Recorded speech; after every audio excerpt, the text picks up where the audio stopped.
بلوچستان کے سرحدی ضلع چاگی میں حکام نے ایک غیر ملکی ڈرون طیارے کو اپنی تحویل میں لے لیا ہے۔ برطانوی نشریاتی ادارے BBC کے مطابق صوبائی محکمہ داخلہ کے ایک اہلکار نے بتایا ہے کہ مقامی سیکیورٹی فورسز کے اہلکاروں کو یہ ڈرون نوکنڈی کے علاقے سے ملا۔ اہلکاروں نے بتایا کہ یہ ڈرون اہلکاروں کو صحیح حالت میں ملا، جس سے اندازہ لگایا جا سکتا ہے کہ یہ کسی فنی خرابی کے باعث اس علاقے میں اتر گیا تھا۔ محکمہ داخلہ کے اہلکاروں کے مطابق ڈرون پر بعض تحریر شدہ الفاظ کے مطابق یہ بظاہر ایرانی ڈرون لگتا ہے، تاہم اس سلسلے میں تحقیقات کی جا رہی ہیں۔ بلوچستان کے ایران کے ساتھ سرحدی علاقے میں سالم حالت میں کسی ڈرون طیارے کے ملنے کا یہ پہلا واقعہ ہے۔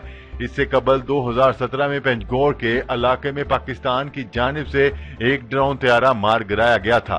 اس موقع پر پاکستان نے کہا تھا کہ پاکستانی طیارے نے اس لیے ایرانی ڈرون کو نشانہ بنایا تھا کہ اس پر کوئی نشان نہیں تھا اور اس پرواز کی اس سے پہلے کوئی معلومات بھی نہیں فراہم کی گئی تھی۔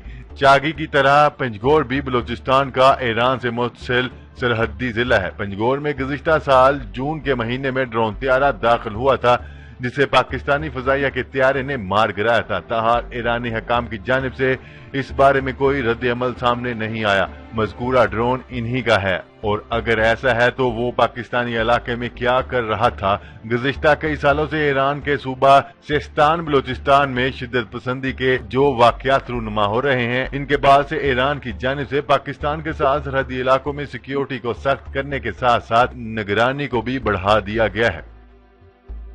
جی تو ناظرین، اب تک کے لیے اتنا ہی۔ مزید خبریں لے کر بہت جلد آپ کی خدمت میں حاضر ہوں گے، تب تک کے لیے اپنا خیال رکھیے گا۔ اللہ نگہبان۔